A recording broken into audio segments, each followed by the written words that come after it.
I'm somebody that lives with AIP, and when I got diagnosed, I felt rare. But when you're 1 out of 10 in the whole entire world, that is rare on a whole different level. And I want to just ask, just because you're one of fewer than 10 people in the world diagnosed with this porphyria, when did you first realize just how rare the condition truly was? I didn't really realize it until I met other people with porphyria. My hands are like this.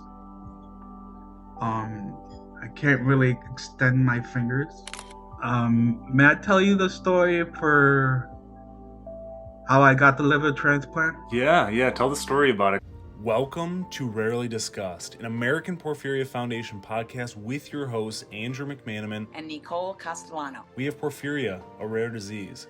Rare diseases differ greatly but share many similarities in how they affect our lives. Being rare can feel lonely and isolating, but we're stronger together.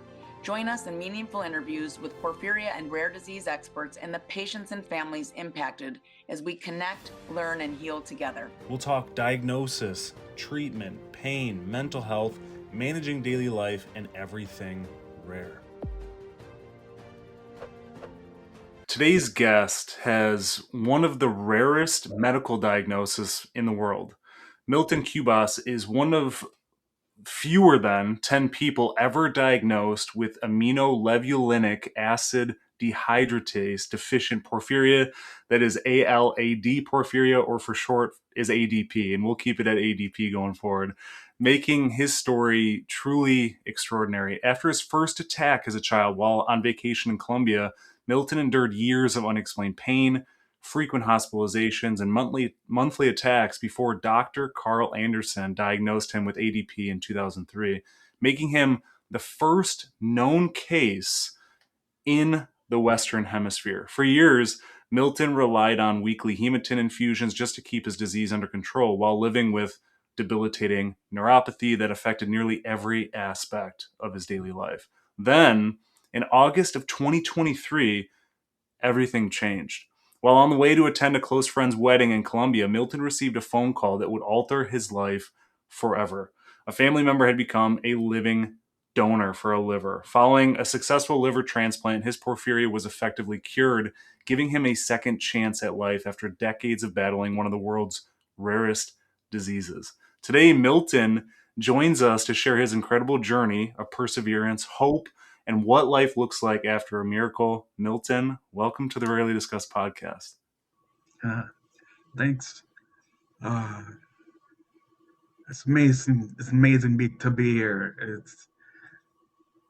It's the best. Well, it's even more amazing to have you here because I'm somebody that lives with AIP, and when I got diagnosed, I felt rare. But when you're 1 out of 10 in the whole entire world, that is rare on a whole different level. And I want to just ask, just because you're one of fewer than 10 people in the world diagnosed with this porphyria, when did you first realize just how rare the condition truly was?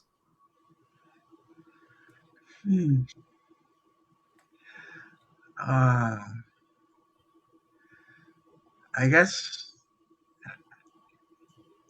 I didn't really realize it until I met other people with porphyria. That's where it hit me the most. Because everyone was so welcoming. I had gone to one of the group meetings with people with porphyria, and everyone was amazed to see me there. And that's when it really hit me, like, wow, like there's people that never met someone with my illness, and they've been studying it for so long. Yeah. Yeah, it's so interesting because I talk about how I got diagnosed with AIP and how little, I mean, it's increasingly researched, but then you switch over to ADP, like what you were diagnosed with, and it's just there's not as much information on it, despite it being not the same, but the only way to kind of put it into easy words to understand, because rare diseases are very hard to understand, is Right. just a different enzyme that's deficient. I guess that's Yes. probably the easiest way to put that in words. But I wanted to kind of rewind all the way back. And I know we chatted about this a little bit about your vacation in Colombia and how this whole thing happened, that first attack happened, and just kind of share that with everybody. I want to share with you one thing before with the question you said before that um I know that AIP had treatments, right? Hmm. And when I was young, Carl Anderson basically told me there's no treatment for someone who has ADP. But he told me that AIP is similar to ADP. So we're gonna try to treat you the same way that you would treat an AIP patient and try to work with that. And that's how I became using like that's how I would use the hemalbumin, and later in life I would use givosiran. Um, um, I can't really say if anything worked or they didn't work or they worked. I Hmm. know that hemobumin did its part most of the time when I was younger and throughout life. So yeah. What about the vacation you were saying? Yeah, just and well, I guess to touch on that before we even jump to the vacation is it sounds Yeah. like Dr. Anderson really just it was a trial and error situation where he didn't know if it would work or not, but he just wanted to Yeah. see if it would work for you. So Yes. that's It was trial and error. Rest of my life it was like that. Yes. There were times where I had to step up with a doctor and let them know, look, this is what I'm dealing with. Please, I need this, this, and that. mhm, And and I would we developed a protocol with I would get like a letter from a doctor and they would give me a protocol telling me what to do in case of an emergency mhm, um, when I get an attack. And I would go to the hospital and immediately I would have to show them the protocol, and there'd be a list of things with all the treatments that I need to be dealt with. mhm. That way I could feel better sooner. Yeah. And I know obviously that protocol took a little bit to kind of come into fruition, but what did taking back to that vacation aspect, just when that first attack happened, what did that day look like? And I know we had talked about the fatigue, being out in the sun, and obviously Yeah. your body was going through a lot of stress. So kind of share that a little bit. When the first diagnosis, right? Mhm. I mean the Or first attack. yeah, first attack. So I had planned a 2 week. Well, my mom and my brother had planned a 2 week vacation in Cartagena, Colombia, and I was there to spend it with some family members. I was visiting family members in Colombia, and I was there to have a fun time, learn things from Cartagena. Like this is was my mom and my dad's hometown. This is where they were born, and I wanted to learn a little bit more about it. And that's when we decided to go to the castle. There's a castle in it's called Castillo de San Felipe. Basically, it has a really long ramp that goes around the to get to the top of the castle. And that was a way they built that castle that way so that the enemy, it makes it harder for the enemy to make it to the top of the castle. Mm. Well, here I am trying to go up this castle in the summer. It's very, very hot. I'm already feeling one of the triggers. It's very hot. It becomes stressful to make it to the top of this castle. I'm feeling really thirsty. I'm dehydrated. Um, I I start to feel the fasting and the fatigue of trying to get to the top of this castle. Um, I know I was complaining to my mom the whole way, and I couldn't even blame her for what I've been through because she would have never known what was gonna happen after. Um, I made it to the top. I did learn a couple things here and there, Mm. uh, but I was constantly complaining that like I almost didn't. I tried to enjoy it as best I can, but it was really really hard. By the time I made it back down from that castle, we went to a store across from the castle to get a water bottle, and I drank that whole water bottle like it was. I was really really thirsty, and I just drank it right away. Um, getting refreshments on that day, that on that day it must have been 100 degrees. Um, I and after that I hopped on a taxi. We were planning to go to a restaurant to get something to eat. But along the way, when I was in the taxi, I started to feel pain in the on the side of the stomach.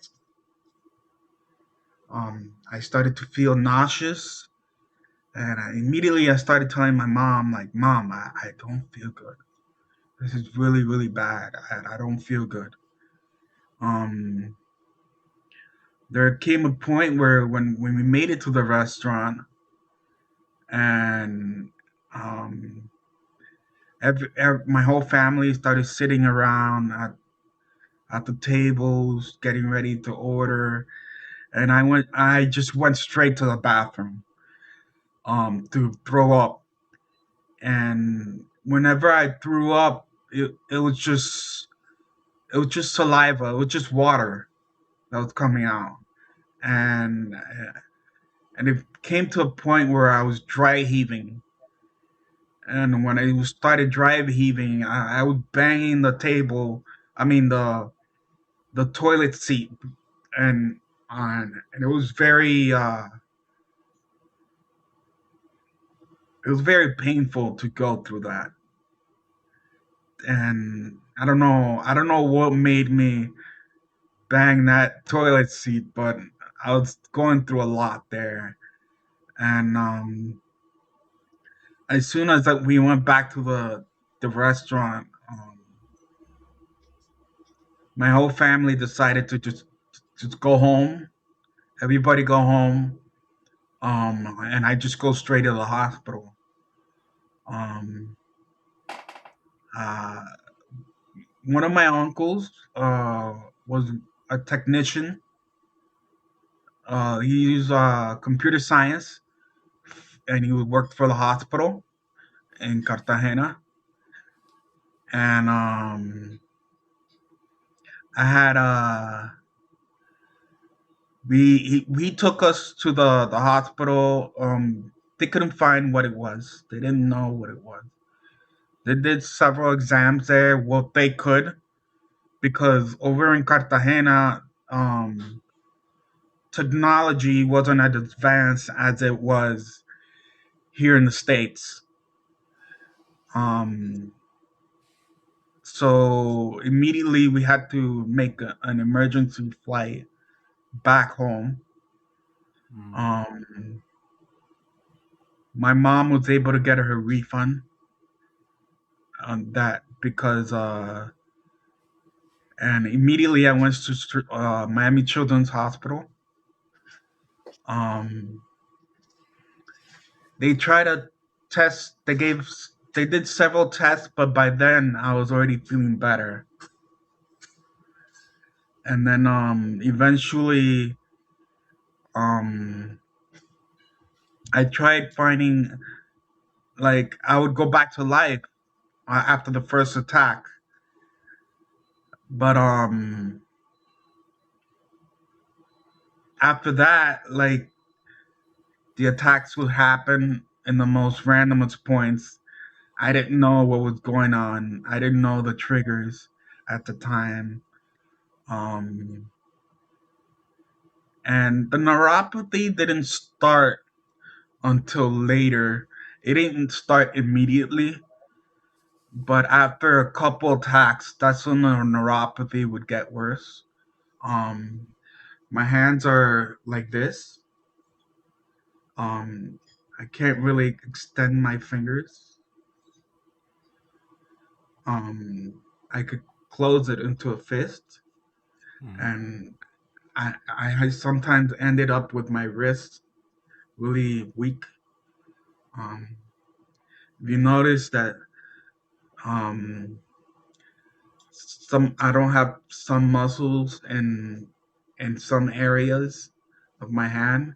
I don't know if over a video it'll be hard to see, but if you were to see me in person, you see that there are areas in my hand that look poofy, which is for muscles and which makes it better. Um, let's see. What was I? Eventually, I get diagnosed 3 years later, 2 or 3 years later, um, because during that 3 years moment, I'm being followed by uh, a neurologist. Her name was Dr. Elsa Vasconcelos, and she basically she couldn't really diagnose me per se, but she did know that she found that it was in between porphyria. She didn't know which type. There was a parasite, and I think it was MS maybe. Mm. Um, so she had told my dad, um, go look for a specialist on porphyria, and he basically took me to Carl Anderson in Texas, Galveston, Texas, and it was nice meeting him because it gave me reassurance of what was going on with my body. Like, I didn't know. Like, I was 12 years old, 14 years old. I had no clue what was going on. Um, um, I have to thank a lot my mom a lot because she's been through a lot to be able to help me out. Like, she had lost her first child before, Mm. and she already knows what it feels like to lose a child. And the moment she starts to see me sick, um, it it it, it brought back emotions Mm. basically. But she would stay near me every single time, every day, every time I would get I would be feeling bad or whatever. She would take me straight to the hospital, and she would always be there for me. And as soon as I went to the uh, see Carl Anderson, he immediately I had to do blood tests of all kinds. I remember him getting like 20 tubes of blood on of me, my brother, my mom, my dad. He had to see the DNA, and he saw that my mom and my dad had the mutation, which happens to fall on me. But my brother didn't get the mutations, so he doesn't get porphyria. So um, later he told me um, that I would end up having to follow along with what the AIP patients were dealing with in treatment. And I think what happened one time was I think I remember doing a colonoscopy over in Galveston, Texas, and they gave me I don't know what it was, like I think they gave me some anesthetic, Mm, and immediately I got an attack because I know that there's a list of medications yeah. that that porphyria patients are not allowed to get Hmm. because it triggers an attack. And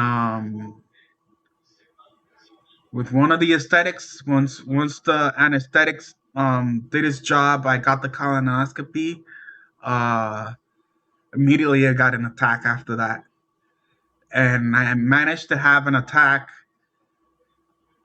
while I was in Galveston, Texas, and he was able to do a better diagnose. Like he was able to diagnose me from just that attack that I was having there, and um, pretty much like I've done like urine tests, stool tests, CAT scans, MRIs, X-rays. They even did a spinal tap where they put this large needle onto the back of the spine. I gotta say that's the worst pain ever. Mm. Um, so yeah. Yeah, it's clear that you've been through an incredible amount from this journey, just going from, the first vacation in Colombia to obviously present day. But I wanted to ask you just how your teenage years looked while you were going through that, experiencing attacks so frequently, and how it affected, your childhood, your relationships, your friendships, and just what you had planned in the future. Um, in school, I did get bullied a lot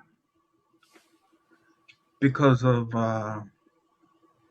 my incapability to do certain tasks with my hands and my feet. Um, um, I would hold back a lot to have friendship, to have relationship with others.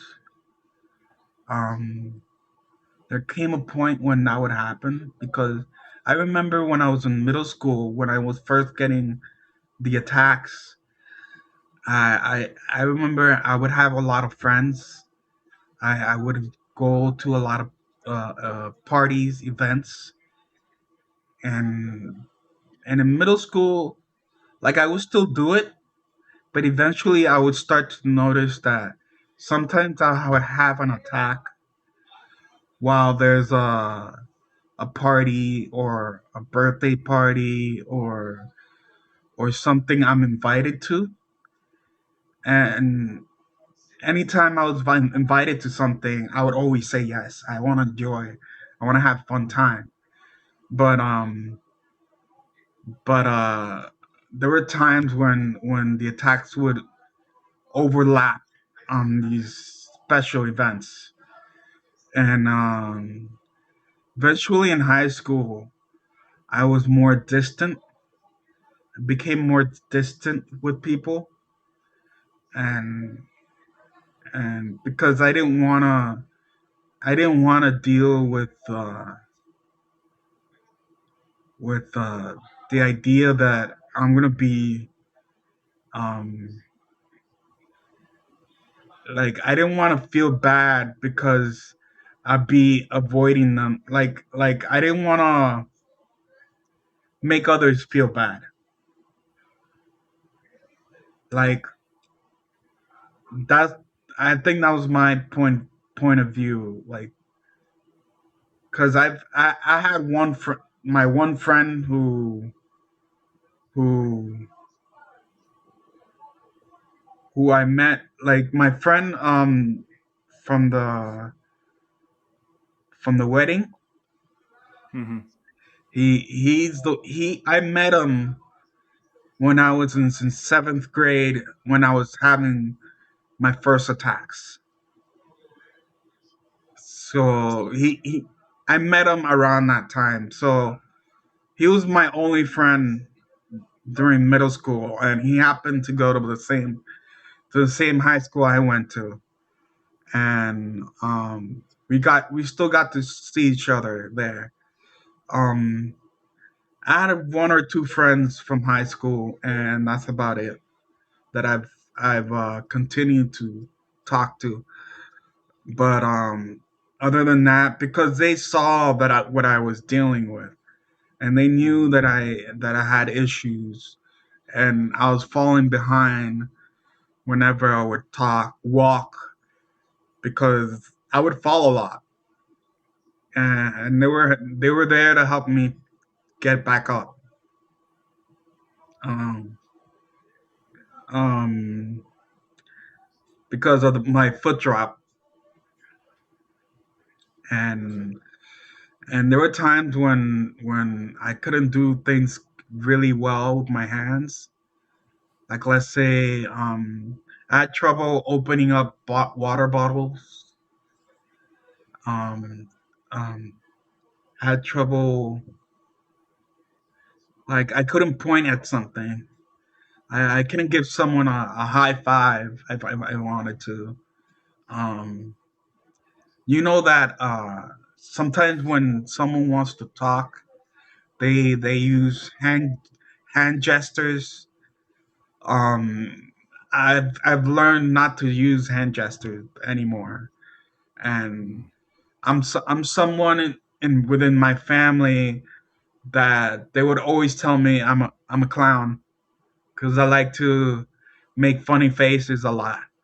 Um, and that's something I would have liked to have, to be able to open my hand and make people laugh. But I hold back a lot. So yeah. Yeah. And I know we kind of chatted about this on the phone the other day too, is just obviously this journey has just affected the mental health, and the depression came in, and just Yeah. it's understandable with everything that you're going through, but I just wanted to see how you're dealing with it, how you're doing with it, and what you do just to help your brain be as good as it can be.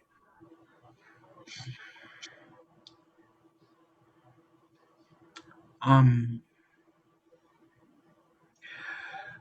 Um. After the transplant, uh, well, that whole year of 2023, uh, I was practically dying, and that whole year it was anxiety, depression, um, um, COVID had just happened, and people were dying. I'm sure everyone was dealing with it some way or another. And what my mom and my brother would do is they would watch the news in a different room, and I'll be in another room. So that way I'm not aware of what's going on outside. Um, Immediately they would tell me, go put on your mask anywhere you're surrounded by anybody. Because I was very because I was a high risk patient, Mm-hmm. so I couldn't be around too many people, and I was trying to keep my distance. I didn't end up getting COVID until like later, like I think 2023 I did get it, and thank God COVID didn't affect me too much. I was a system a systematic. Is I don't know if that's how you say it. Asymptomatic. You're good. Yeah. Okay. So um yeah. So like I would only get like a fever, a slight fever, and it'll go away right away. And I was amazed that all my life I've never had issues with fevers or having a cold. Um, but I was relatively healthy in the sense of I don't get colds, I don't get fevers as often, but the porphyria was affecting me a lot. Um, uh, the anxiety and depression I developed throughout 2023, and it wasn't until I went to Lynn Rehab for the first time, and there I got to see occupational therapists, physical therapists. I saw neuropsychology, and that's when they started to get me in touch with psychologists and psychiatrists, and I would take some anxiety and depression medication. Um, I had several mental breakdowns throughout that year, um, where I would just cry hysterically, um, and my mom, and my brother, all they could do was just wait it out. I couldn't really think about it, but I guess that year, all I was uh, looking for, like the best thing of that year was like my friend had told me he was gonna get married in May while I was in the hospital, and after those 10 colonoscopies, 10 transfusions, um, that's when he told me, and he told me, look, depends on how you feel. I hope when you get out of this, you can come and go to my wedding. And he gave me, he even brought me food that day. Uh, um, and he that year, all I was looking for, like like all I wanted to do was just go to his wedding, and that May from May to August, that's all I was thinking about. And even though I was dealing with everything I was dealing with, I was like, you know what, let me walk a little bit more. Let me do more exercise. Let me get up more so that I that way I am prepared to make it there. Hmm. Who knows if he might make me a groomsman? I don't know. And uh, it probably would have been a first experience. Um, I think he was gonna make me a groomsman, but as soon as I made it there, and eventually I got the news that I had to leave. Uh, he became emotional, um, but uh, but I told him, look, like, don't worry, man. This can both of our lives are gonna be changed for the better on this day, and so yeah. May I tell you the story for how I got the liver transplant? Yeah, yeah. Tell the story about it because I know we chatted a little bit about it before, of course, and you getting the phone call, not having to go on the list. So yeah, by all means, jump into the Yes. story. Um. Sometime around July, I had just gotten the news. July of 2023, I had gotten the news that I had cancerous tumors in my liver, and that's when they started having the talks of chemotherapy and radiation.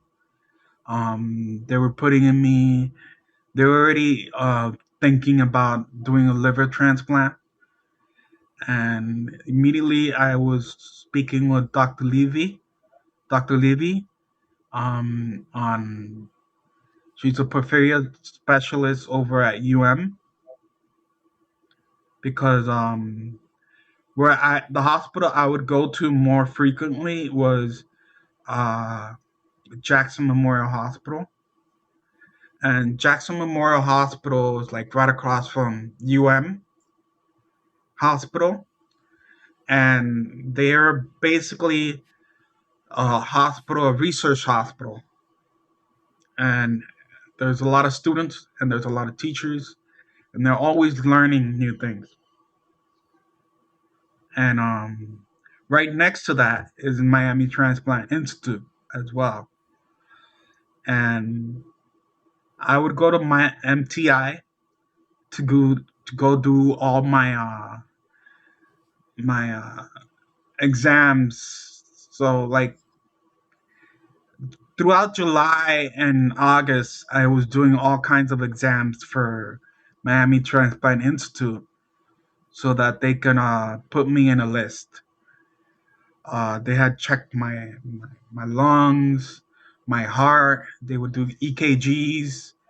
Uh, they would do exams for my kidneys, make sure everything's all right. Um, and basically all the other organs, make sure everything's ready for such a big operation like a liver transplant. They even showed me how the scar would look like. They even showed me how the operation is done, where they cut a vein in the bottom of the liver and the top of the liver, and then they would put the liver inside. But then when they go and close me up, they would close the skin only, and then they would have to wait for like a couple hours, like it would be like 48 hours, I think, or 72 hours, and then they would come and open it up again, Hmm. make sure the liver is able to withstand the pressure, and then they would close it up with the muscles, then the fat, then the skin, Hmm. and then um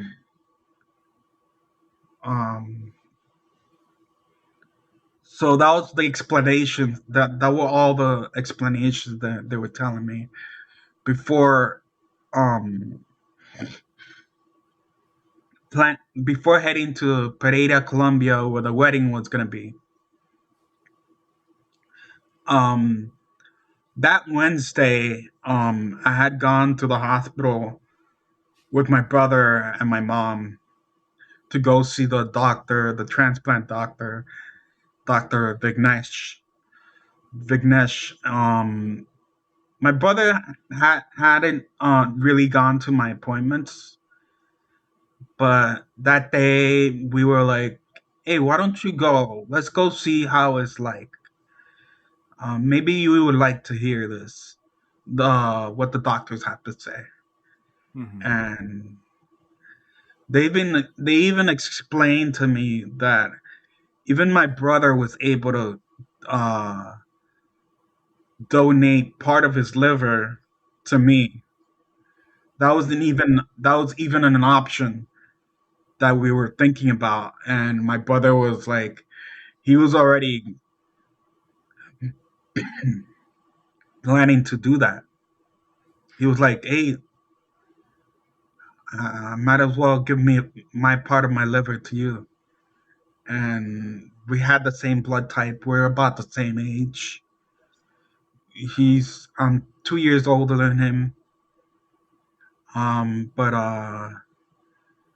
that happened on that Wednesday before the trip when I went to see the doctor. On Thursday, it was my day of flight to Pereira. That's Thursday night. I get a phone call from my aunt. It's my dad's sister-in-law, and she calls me up and tells me, "Hey, Milton, I have a family member who's in the hospital, and we're planning on uh uh." He's not in a very condition. He's in a vegetable state. We're planning on donating his liver to you. And I was like, really? Oh wow. I didn't know how what was the time limit for this. I would just assume because the person was in a vegetable state, I didn't know if they were gonna wait any longer, Hmm. or I thought it was gonna take a couple days maybe if the family wanted to stay longer with the patient. But that same Thursday, she called me up and told me, "Hey, oh." Immediately, I told her, "Oh my, this is my blood type O. Uh, this is my height. This is my weight. Get in touch with Miami Transplant Institute. They have done all my tests. They know all about me. They're about to put me on a list. Maybe you can talk with them." I didn't think nothing of it. I was like right in front of the gate of the plane. I didn't think anything of it. I told her everything I knew, and immediately I went to Pereira, beautiful city, nice mountains. As soon as I got there, I told my mom, "Oh wow, I feel like I'm in paradise on how beautiful the city looks like." Um, there was a nice mountain overlooking the city, and the mountain is like full of it's like a whole forest. Hmm. And um, I got to see my friend and his fiance at the time, Mm-hmm. and my friend's a pilot. At the time, he was a pilot for Spirit, and his wife is as a flight attendant for Avianca. And uh, Friday morning, I got the phone call. Hey, there's a lever directly to you. You need to make it back by 6 o'clock p.m. So it was 6 o'clock in the morning. They called me. I have to make it back by 6 p.m. And I was like, we were worried. We didn't know how it was gonna happen. Immediately, we had to call my friend and tell him. He had he really hooked me up in trying to have a good time, to spend a good time over in Pereira, but it was cut short. And immediately he got on the phone. He even pretended to be my brother on the phone, to tell to keep the people, the transplant people, on the phone and let them know, hey, let's make the impossible possible. We're gonna make this. We're by 6 o'clock. Milton's gonna be there, and if it wasn't for them, I would have not had a flight back, because Pereira Airport is really small. Like if you make it to that the that place, if you were to land the plane, they tell us, don't worry, when the plane breaks, it breaks really, really hard. So it comes to a close really fast on how that's how small the potato is. So they only have one flight directly from Miami to Pereira once every day or once every week. That's what I think. And that was the one when I made it there. That was that one flight. So instead, they found a flight to make it to the capital of Colombia, Bogota, Colombia, and make it to Miami, Florida. That whole day was a marathon. My mom, I was in a wheelchair carrying all the suitcases. My mom was running with the with the suit, a walker, another suitcase, and she was running basically a whole marathon that day, so that I can make it back home. I made it back home here in Miami. My brother was picking me up by 5 o'clock p.m. and immediately we called transplant and we tell them, "Hey, I'm here. What do we need to do?" So immediately they told me, they give me a questionnaires, uh, basically telling me the liver is coming from a person and they don't have any of the hepatitis. It's a healthy liver. Uh, they don't tell me who is it from because of patient confidentiality. Mm-hmm. Um, it's very private. Um, uh, that whole trip from the airport to the hospital, it was basically me talking to someone telling me the procedure of what I need to do and how I sign off on if I'm willing to receive the liver. Mm-hmm. And immediately I say yes. And as soon as I say yes, they tell me, look, go here, go there. They tell me what to do, how to get registered into the hospital. Um, it's a very serious procedure. Mm-hmm. Um, I remember waiting before the. Oh, that's right. My friend got married at the same time I was having the transplant procedure being done on me.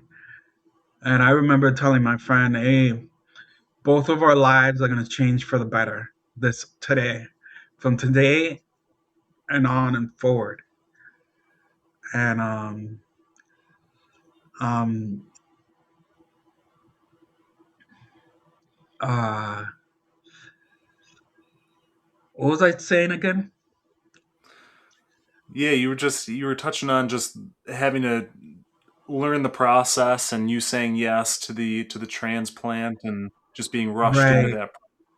right. And I remember right before I got into the operation room, and I was waiting outside with the doctor and my mom, and they were just putting me on the anesthesia.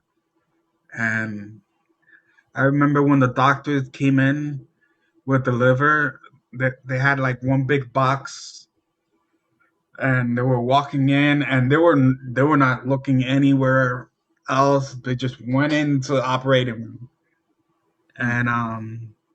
it was a very serious thing. Um, later after the operation, um, they tell me about 50 doctors, between the doctors in New York and the doctors here in Miami. About 50 doctors had seen the liver that was being transported to me. Um, all within that time period from when my aunt called me up all the way to the next day, already ready for the operation. The operation was on Saturday. So Friday I got admitted to the hospital. And then Saturday night is when I had the surgery, and my friend was having his wedding at Saturday night. And uh I stayed in the hospital for about 3 months.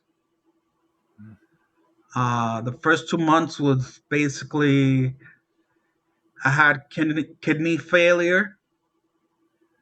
Um, so what happened is I had three operations. One operation was basically they take out the bad liver, and then they put the new one, and then they only close me with the skin. And then wait 48 hours, they open me up again, make sure everything is working properly. Then they close me with the muscles, the fat, then the skin. And then that's when they close it for good. But then right after that, I get the news that I was having kidney failure. And then immediately they have to put more wires into me, basically, because I had so many wires all over my whole body. I even had wires through my mouth, my nose, my groin area, my belly. Um, I had pick lines. The uh, my platelets weren't working very well before the transplant, so it was very with a new liver, the platelets started to get better and, and started doing their job. Um, um, During the first 2 months, uh, I had a delirious episode where my mind got basically I lost consciousness. I don't know how to say it. I went completely blank. Like my body, I was cursing at people. My mom told me this. I don't know what was going on, but I remember I was cursing at people. It just wasn't me. Basically, I was having a psychotic episode. I don't know what it was. Uh, I think it was because of the three anesthesias from three operations, Mm. and I lost my sense of self for a couple days. But after that, I got better, and day by day, things started to look better. I ended up getting dialysis after the operation for the first 2 months, basically inside the hospital. Um, on the third month, I decided to go to Lynn Rehabilitation Center, and that's when I had to relearn to walk again, relearn to get off the bed, uh, relearn to do a lot of things. Basically, I had to do that all throughout after the transplant because before the transplant, I was basically bedridden. Like I couldn't get up. Like I couldn't move my legs. I couldn't move my arms. People were doing things for me. Um, so like eventually after the Lynn rehab, uh, I ended up getting an infection, which was C. diff. Was basically you get diarrhea, and everyone has to be whenever someone walks into the room, they have to be covered up. They have to have gloves. They have to have masks. They have to be completely covered up, and they would have to clean me up. So since I couldn't stand up, I would go in bed, and they would clean up the bed and clean up everything every day. Um, my mom had to help me a lot during those couple days. Um, um,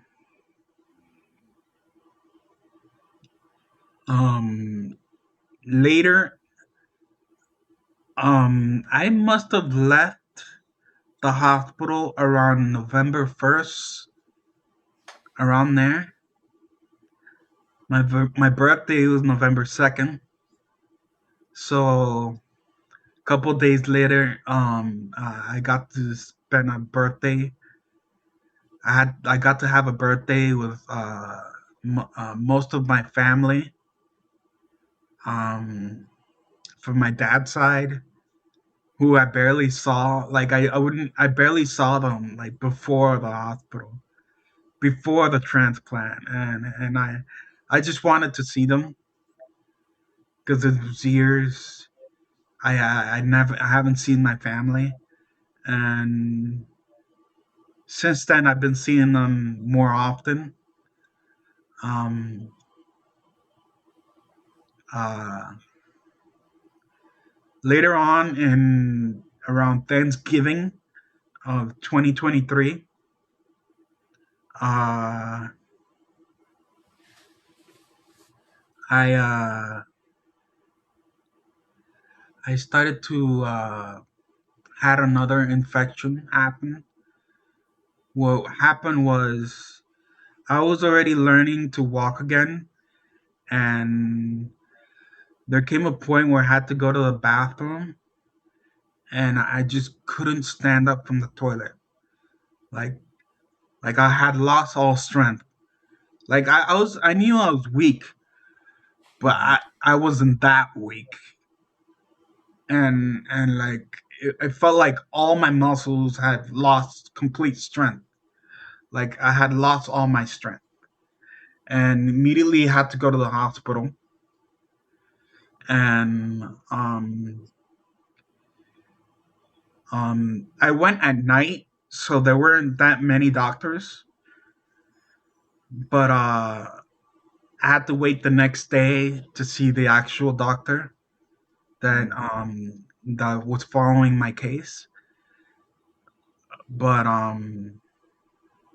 that same day, that same night, I end up passing out in bed, in the hospital bed, and I like 1 minute, like I was telling my mom, like I love you, mwah," like I that was my way of showing my affection towards my mother.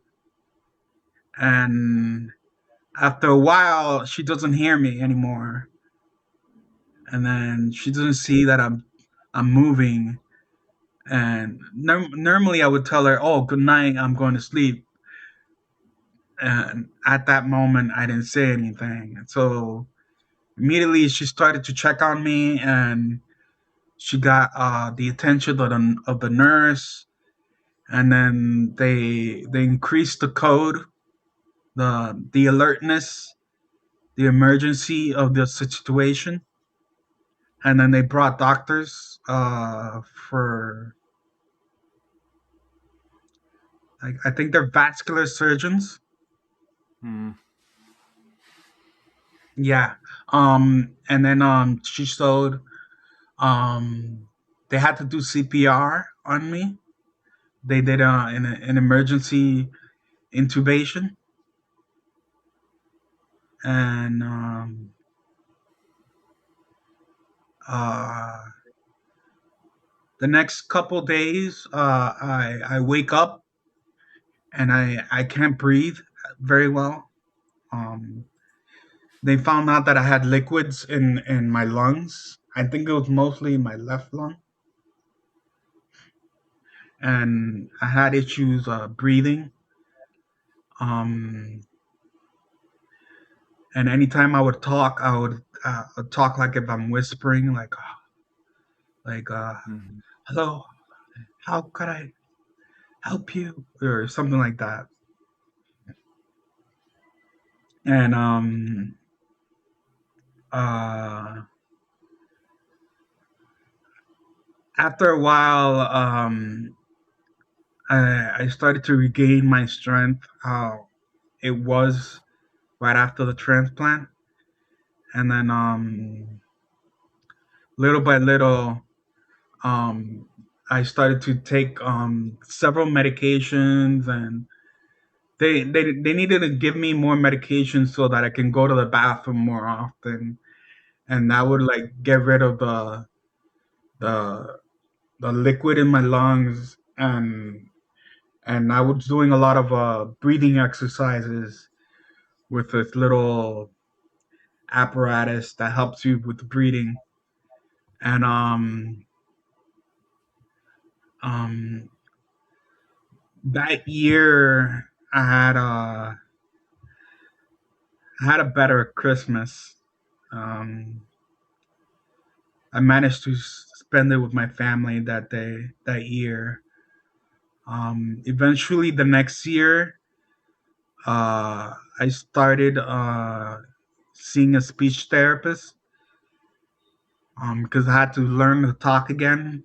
I had speeches, speech ish, speech issues when because of that last infection, and basically the whole year of 2024 was learning to walk again, learning to uh, improving my hand neuropathy. Um, my hands, I don't see my hands. I see my hands worse than before the transplant. Um, I see my legs better Mm. after the transplant. My feet are worse now because of how far of the recuperation. Like it's really hard. Like after each attack, I would have a certain amount of neuropathy, and then the on the year 2020 when all the COVID is happening, and then 2021 I had 10 attacks, and that brought me down to being bedridden, and I've never recovered. I was never able to recover 100% after each attack. But with 10 attacks, it made my body even worse than it was before, Mhm. and that's why when I had the liver transplant, um, things started to move up. On the year 2024, I was getting step by step. I was able to walk again. 2025, I started to do more pool. I like to swim a lot. Um, I would do all of those. I would do all the swimming styles: butterfly, breaststroke, backstroke, freestyle. Um, I'm not perfect. I can't. I know I can't do it perfectly, like Michael Phelps. But I try my best. I know because of my issues with my hands, I can't I can't thread water like anyone else, like other how other people would do it. But I still do it, and I try my best, and Mhm. that's the important thing. Try my best, Yeah. step by step, every single day. Getting out of bed. Um,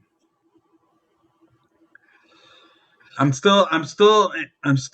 still feel that I'm in recovery. Um, I'm still not at where I used to be. Like I used to be able to drive and get from place to place.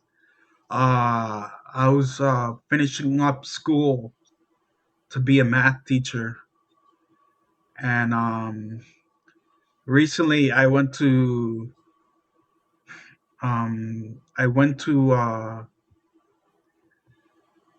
Miami-Dade College to see if my credits were still there. Apparently, all my teaching credits were disallowed; they were removed, and then my math credits are still there. So that's what happened before COVID. Before COVID, I stopped going to school around 2018, and because that's when I started to get bad. And then after COVID, it was really hard because there was too many patients inside hospitals because of COVID, and Mhm. my illness needs to be treated in a hospital. But instead, I was treated in an infusion clinic because if I was to go inside a hospital, it would be high risk. And even then, they know my doctors know that having my mother right beside me improves my well-being. Um, so I tried doing my best in the infusion clinics, but it was the best I can, but it wasn't good enough. I Mm. was getting worse and worse and worse throughout 2021, and on so on and so forth until I ended up getting the transplant. Yeah. So yeah, And I mean, what does it look like now? Obviously, you've had this insane journey from pretty much the year 2000 all the way up until present time. So you've had essentially this 26-year journey of dealing with porphyria, and then obviously the transplant in 2023, and then what life looked after that, which wasn't all sunshine and rainbows because you had the infections and obviously the emergency intubation and everything complicated. yeah, But 2025 and 2026, what does that look like for you now? I mean, are you feeling good? Have you had any complications? How yeah. are you doing? I I've started to travel more. Um, um, I've tried visiting my cousins and my family member from my dad's side more often because right that same year when I was having trouble with my livelihood and um, right before the transplant, I decided to make a group chat with my family from my dad's side and basically letting them know like, hey, I might die. I'm having issues. I'm really sick, and so I got to see them more often. Um, I went to one of their weddings. Mm. One of my cousin's weddings was in Cartagena, and he was getting married to a Swedish woman, and she brought her whole family to Cartagena. So it was fun showing them around in Cartagena. Um, uh, uh, I did manage to go to New Jersey, Mm. where the person who donated his liver towards, like I got to meet the family, the donor family, and I left her a gift. Uh, I gave her a plaque. Uh, if you give me 1 second, I can look it up. Yeah, no, go for it. The plaque is a heart, basically, but I don't know if you can see it. I see it a little bit. You see a Yeah. liver, right? Uh huh. And then that's a heart, and then well, Oh, I see. basically, it's basically saying like it's basically saying like um this liver donation is has made an incredible bond between both of our families. Um, and I basically said thank you to the family for making that decision. They basically saved my life. Mm-hmm. Um, I got a second chance at life. Um, um, uh, the person that passed away is he was adopted, and his mother is uh, how do you say, was my aunt's half sister's cousin. Hmm. Do you understand? Yeah. Yeah. So that's what. No, no, wait. No, her. No, her cousin's half sister. That's what it is. That's what Okay. it is. That's how it is. And then Okay. yeah, I got to meet her.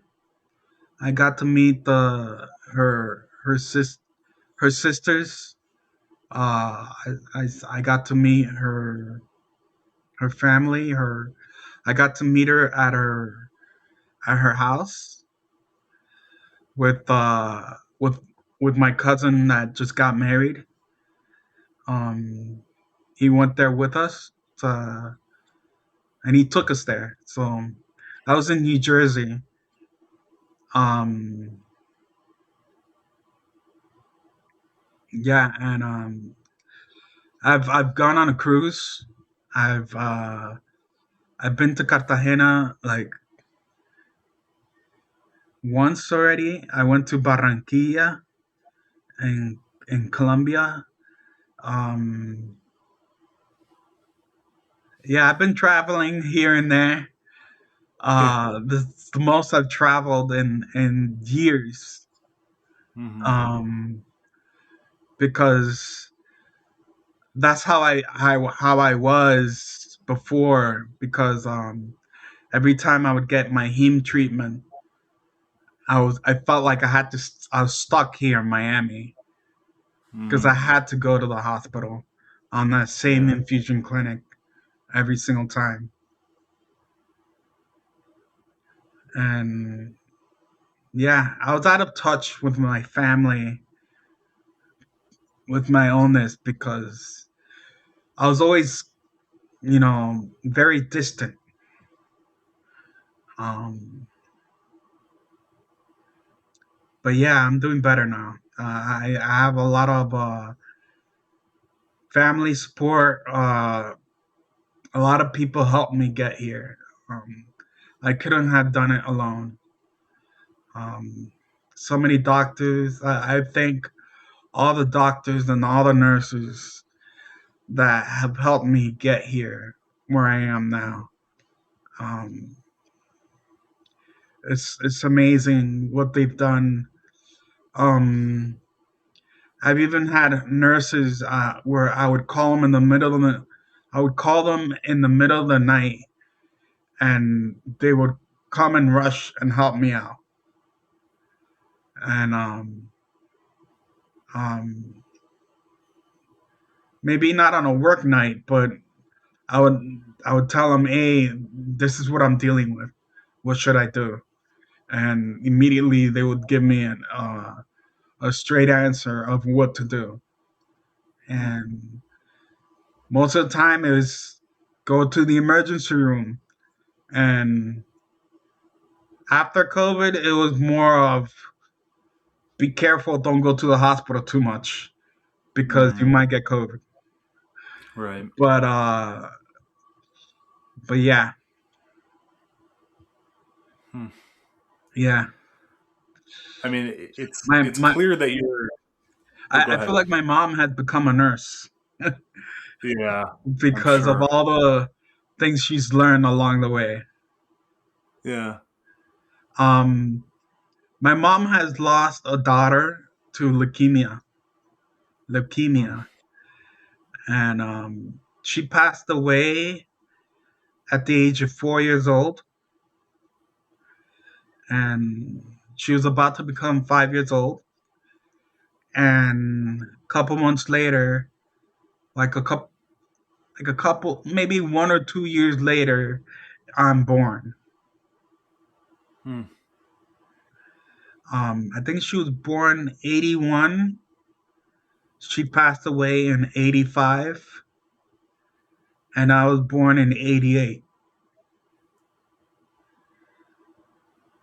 So my mom has had experience of losing a child, and I feel like immediately after I got sick, it was odd seeing her. Like it felt weird seeing her knowing what to do, and like she knew what to do right after that. Like she knew what, like, we were still clueless from the illness, but she knew what to do when I needed help, when I needed to get taken care of. And I don't know if it was the motherly instincts or what it was, but she has always been there, right next to me. Um, yeah, I love my mom. Yeah, yeah. I mean, Yeah, it's clear that you're putting that liver to good use right now, and yeah. you've been able to just kind of circle back to what life looked like before all of this stuff happened, and being able to travel and do stuff. And you're arguably one of the most rare people in the world. And I wanted to ask you, just what advice would you have for somebody that's maybe going through a rare disease that doesn't have a lot of answers, or they're dealing with porphyria, or just what would you say to them if you were faced with them right now? Um,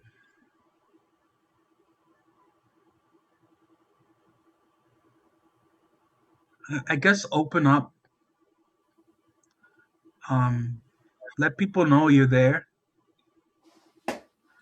Um, try not to be left out. The more people you know, the better.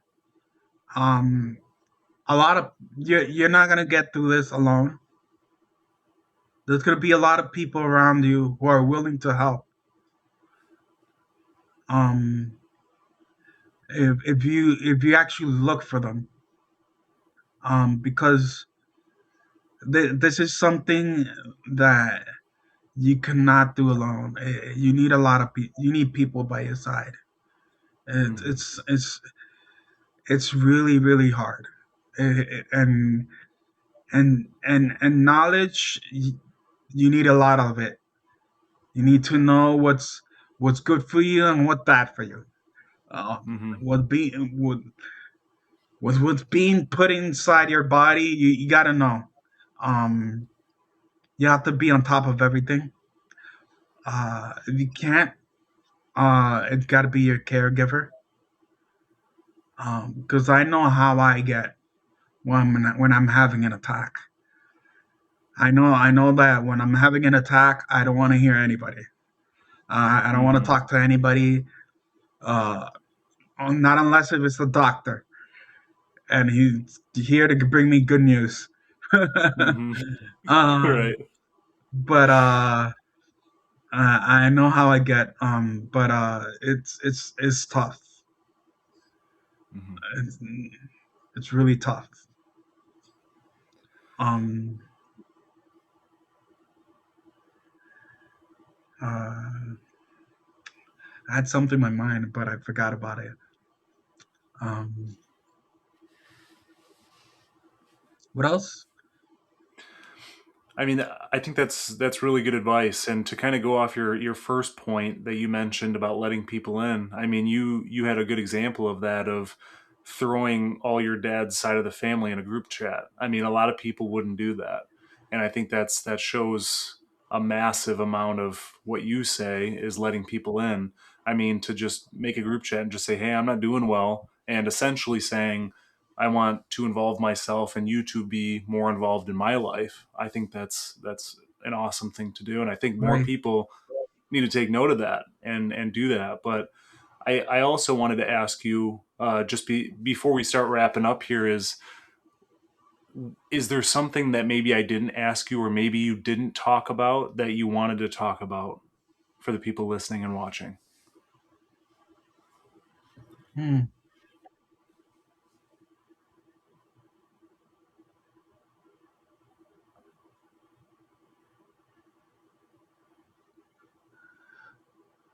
I'm not sure.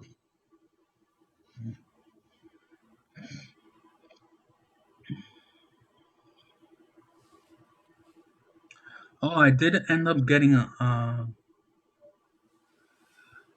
One thing I didn't mention. There was a point where I had told you I had 9 ports, right? Mm-hmm. On my ninth port, it only lasted a day Hmm. because they had to remove it right away because it wasn't healing well. I ended up having a hematoma Uh, develop in that area, yeah. and then that grew up into a like a golf size ball on this area of just blood hematoma that grew up, and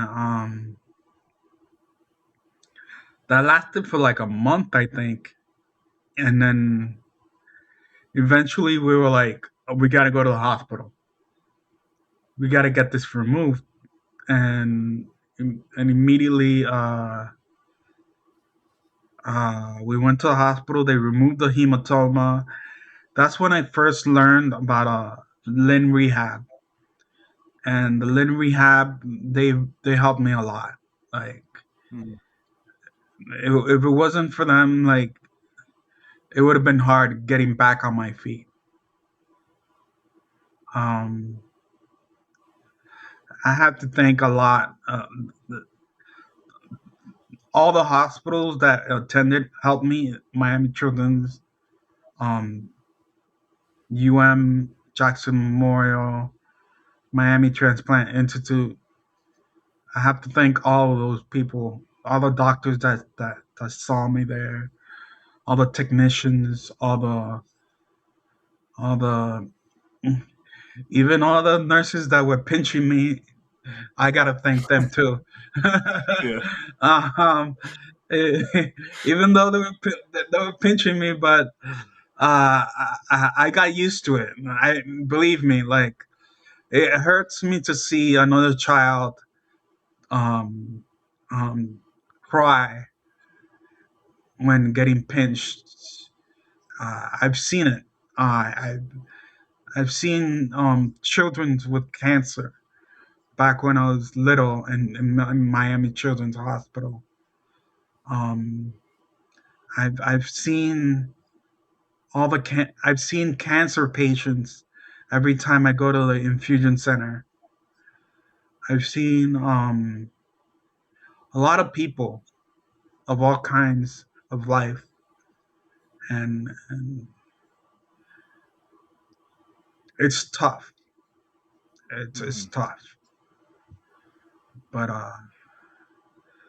it's the best way is have patience and and look for the knowledge and look and have help people, and then if you help people, they help you. They really do. Mm-hmm. Um, bring joy to others, and they'll bring joy to you as well. Mm-hmm. Um, that's the best way to do it. Yeah. That was my way of going to the infusion clinic. I would say hi to all the nurses. I'll go to all the rooms and say hello, how are you? It brings them a spark to their day, and like I know it's a hard job, but Mm-hmm. they're seeing cancer patients every single Mm-hmm. day. They're seeing a lot of people who are sick, and that was my first thing to do, like just bring joy to them. Um, Sometimes I would bring them food or like no snacks so that they could have throughout the day. Uh, I would even bring it to the. I have to even thank the people who were helping me with the insurance. uh, even those people, they were helping me. Like it's everybody, really, Hmm. at the hospital. So many things had have to happen for me to be here. Hmm. So yeah, Yeah, it's a lot. I mean, the journey is, I mean, even after an hour and 30 minutes, it's just, it really doesn't nail home exactly this journey that you've been through over the course of all these years. It's been constant ups and downs. It's been constant complications. It's been, yeah, not knowing if you're going to wake up tomorrow. I mean, there was so much to deal with, and having your yeah, support system around you, your mom, your friends, especially being the pilot to be able to get you over here. And there's yeah. just so much. And Um, it was mostly my friend's wife who set up the she got in touch with all her flight attendant friends, and she basically, when I would go to the airplane, the flight attendants would be like, "Oh, are you Milton? Oh, okay. Let me help you to your chair because I was having issues walking." Um, and they would help me get there as smoothly as possible. And I remember going to Bogota, and the lady that was pushing the wheelchair, she was going like a mile away above, in front of my mom, and my mom yeah, was telling the lady, "Hey, don't don't go too far, because if I get lost here, it's because Bogota airport is very big, and we had to go from one side of the airport all the way to the other to make it to the next flight." And it was a marathon for my mom that day. hmm, Uh, she told me, "I don't think I've ever run this far in my life in one day." But hmm. it was fun. It was fun. It, it, it was funny, but I don't think she liked it. um, but it had to be done for me to be here. Um, um, it's amazing what life throws at you. Um, I'm even amazed that I wasn't even put on the list. Um, I remember when I told you on Wednesday I spoke with the doctor, and he had told me that I was going to be put on the list on Friday or maybe on Monday. But by Friday, they already knew that there was a liver coming direct to me, and the rest is history. Yeah, Um, even the doctors were surprised to see yeah. that there was a liver coming directly to me. Hmm. Yeah. It's incredible. But The person who passed away, he donated his eyes and his skin, and the other people who don't got the donations are doing better as well. Um, the person with the skin issues was a person who had a burn, and they were able to, but a liver is a huge organ. Have a mhm, have a huge scar going down and then to to the right of my stomach. So, oh, another thing, I don't take hemobumin anymore. Couple days after the transplant, I saw doctors, and that uh, were there were there was a hepatologist and a hematologist, and they came up to me and they told me, you don't have porphyria anymore. You won't have attacks anymore, and that was amazing to hear. And Mm-hmm. so I don't take Javosaran anymore. I don't take hemalbumin anymore. I don't go to the infusion clinic anymore. I do have to take anti-rejection medications, and I have to be careful with that because that lowers my immune system. Mm-hmm. And this year I had 3 months of having a common cold. I spent 3 months with a common cold and sinusitis. Mm-hmm. I've never had such a very difficult cold ever in my life. A cold usually lasts 3 days for me. It lasted 3 months this year. So I have to really be careful. Like I can't be getting in really cold air conditioned areas or mixing like trying to get trying not to get wet from the rain, or I have to be careful of where I am because of the low immune system. Mm-hmm. Um, the anti-rejection medications, it used to be like 20 pills, about 20 pills. Um, Little by little, they start to reduce the amount of pills I take every day. Since the day of the transplant until later in life, um, I've gone down up to four Mm-hmm.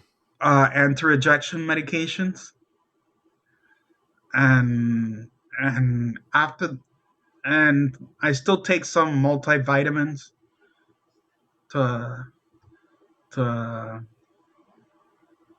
stay very good with the labs. Uh, Mm-hmm. the kidneys are right now they're stable. They're not in the best conditions, but at least they're stable. It's not Mm-hmm. it's not getting worse and worse. It is getting worse and worse, but very slowly. You understand? Yeah. Uh, I think my BUN is around two, or it's my creatinine or BUN, I forget, but it's like around 2.9, and that should be less than one, Mm-hmm. give or take, around there. I have to drink a lot of water. Yeah. Um, that's something every doctor, every nurse has told me. Drink a lot of water. Uh, After all the medications I've been through, uh, they still they still keep bug me with the water. I'm drinking more water nowadays, but it's still not enough. Mm-hmm. So I advice for everyone: drink a lot of water. That's fair. Yes, yes, because it's a lot of toxins. Mm-hmm. Medicines bring good effects, and they also bring bad effects. There's pros and True. cons to Mm-hmm. medications. So you need to drink all that water to let go of all the bad stuff. Yeah. Yeah. Yeah. Well, I just wanted to say that I appreciate you taking the time to hop on here and chat with me with your story because it's been amazing to be able to hear your story and everything that you've been through. And it's just amazing how it's turned out for you. And I'm wishing you the best of luck, obviously, going forward, and no more complications. But I just, of course, wanted to thank you for being on the podcast.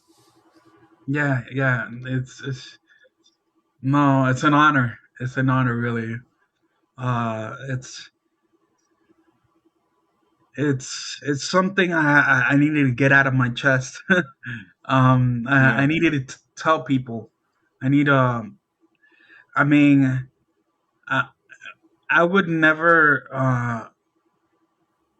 I wouldn't wish this illness even to my worst enemy. It's a terrible disease. Hmm. It's very torturous disease. To live a long life, just feeling pain and having nausea and being having to be in and out of a hospital.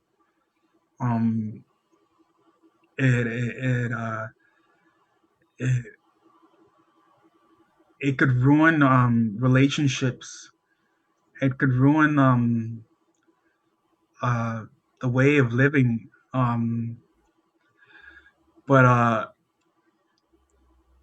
But I feel like there is hope uh, Hmm. for each day, each moment.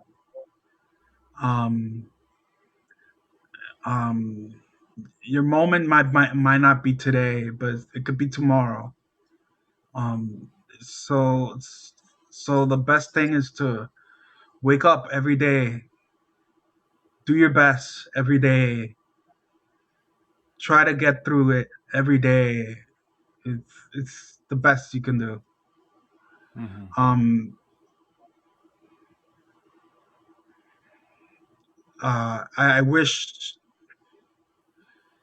I wish from what with my story people could learn to get better and to move forward. Um, it's yeah. Yeah. And I think people are going to take a lot away from your story. So I can't say thank you enough for being able to hop on here and tell it. Yeah. Thank you for taking the time out of your day to listen to our podcast. If you enjoyed this episode, please share it with friends, family, or anyone who could benefit. And please don't forget to subscribe and leave a review on your preferred platform. It helps us spread awareness, and we would be extremely grateful. You can also follow Rarely Discussed on Instagram, YouTube, as well as TikTok. If you're someone seeking diagnosis for porphyria, visit porphyriafoundation.org to receive a free doctor packet, forms for free DNA testing, and a list of doctors in your area. Stay tuned for more episodes of Rarely Discussed.